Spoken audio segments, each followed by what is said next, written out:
বর্তমান নির্বাচন কমিশন যেন এর মর্যাদা রক্ষা করে এমন মন্তব্য করে জামায়াতের নির্বাচনী প্রতীক কমিশন ফিরিয়ে দেবে বলে আশা প্রকাশ করেছেন জামায়াতের ইসলামের আমির ডাক্তার শফিকুর রহমান।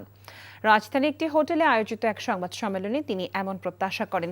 জামায়াতে ইসলামীর জাতীয় নির্বাচনের আগে স্থানীয় সরকার নির্বাচনের পক্ষে বলেও জানান ডাক্তার শফিকুর রহমান। এর ফলে বর্তমান নির্বাচন কমিশনের সক্ষমতা সম্পর্কে ধারণা পাওয়া যাবে বলে উল্লেখ করেন তিনি। তার দল জাতীয় নির্বাচন অনুষ্ঠানের কোনো নির্দিষ্ট সময়সীমা বেঁধে দিতে চায় না উল্লেখ করে জামায়াত আমির বলেন, তবে আগামী রমজানের আগে নির্বাচন হলে ভালো হয়।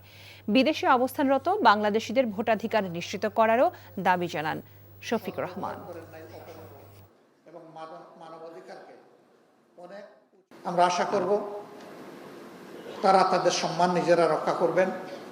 তারা যদি তাদের সম্মান রক্ষা করে চলেন, বাংলাদেশ জামায়াত ইসলামী তার সঙ্গত অবস্থান থেকে সকল প্রকার সহযোগিতা তাদেরকে দেবে। কিন্তু যদি এখানে কোনো ব্যতিক্রম আমরা লক্ষ্য করি, তাহলে অবশ্যই সে দায়িত্ব আমরা পালন করব, আমরা চুপ থাকবো না। এই ঈদে জামা জুতো অ্যাক্সেসরিজের ডিসকাউন্ট।